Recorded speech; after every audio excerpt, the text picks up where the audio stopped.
there, dear beloveds. I hope this finds you well.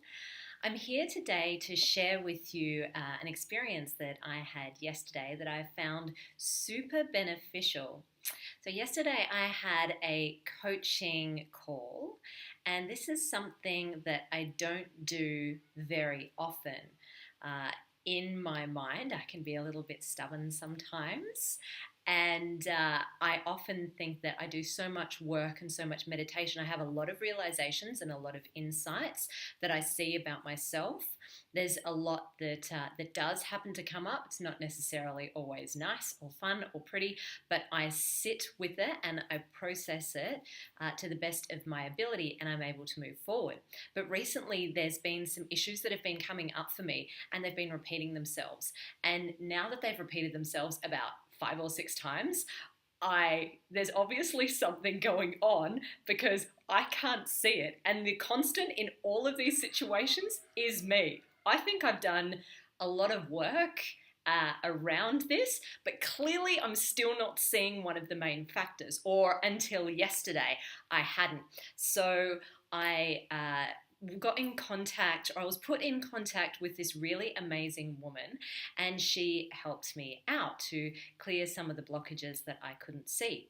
So what I wanted to share with you today is just how important it is, I think, to be able to have someone on the outside looking in to bring us to awareness of what we maybe cannot see for ourselves. So the other reason I was wanting to make this video was because this is something I have started to do with other people as well, a form of guiding, I guess you would say.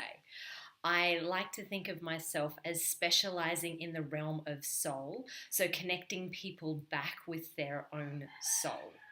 It's something that's really important to me, and I had to go back and reclaim my own soul. And it's from that position that I feel I'm able to share my wisdom and guidance with people. So if you are interested in that, you can go onto my webpage under Soul Sessions, and I have bookings for around about an hour or so, which is $100.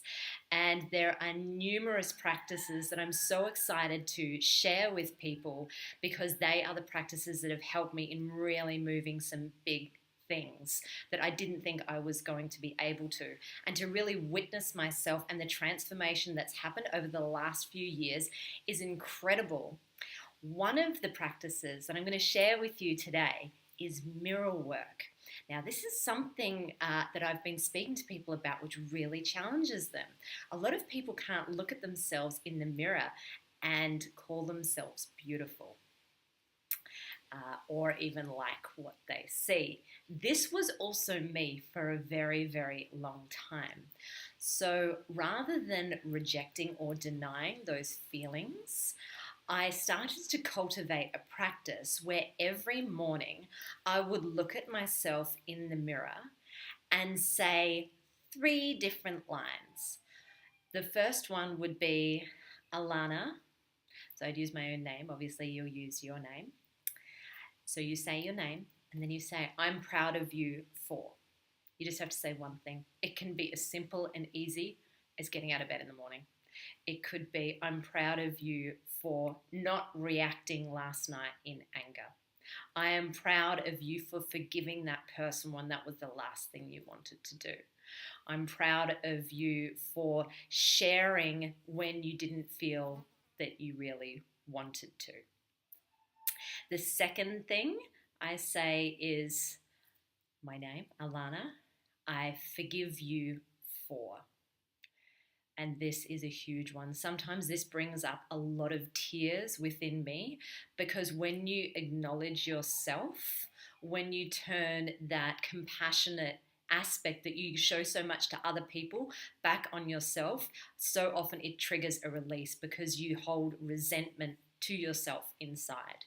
So I say, Alana, I forgive you for, and it might be, I forgive you for not wanting to forgive that person because you believe that they're wrong. I forgive you for getting angry last night and reacting instead of responding. I forgive you for still being really, really sad about a certain event or encounter or situation. And the third thing I say is my name, Alana. I commit to you that. And this is such a beautiful thing.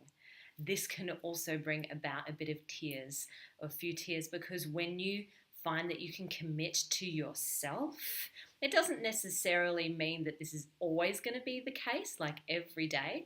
But if you can even commit to yourself for that one day, you'll start to realize these little changes occurring. So I might say, Alana, I commit to you that the more that you do this practice, the more comfortable you will feel.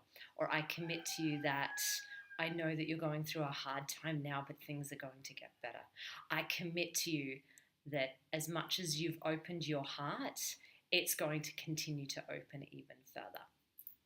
Something along those lines. And sometimes it can be really funny, sometimes it can be really uplifting, sometimes you might say, I commit to you that, you know, life is going to be amazing and incredible and abundant, and I commit to you that this is just the beginning.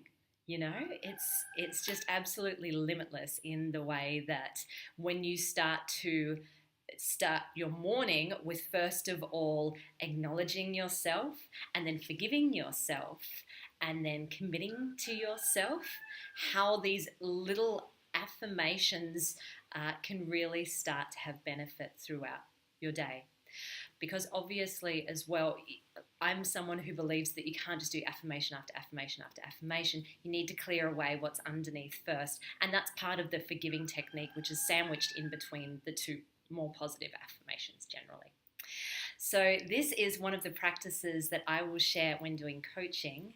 And one of the reasons I wanted to put myself out there today as a coach is because it absolutely scared the living daylights out of me to do so. So I thought, look, that scares me. I'm going to go ahead and do that. So if you are interested, like I said, just click onto my website, which is alanagranger.com, and I will be sharing more YouTube clips, more advice, more practices, and more wisdom very, very soon. I hope you all have a beautiful day, beloveds, and I'm sending love to you from Bali.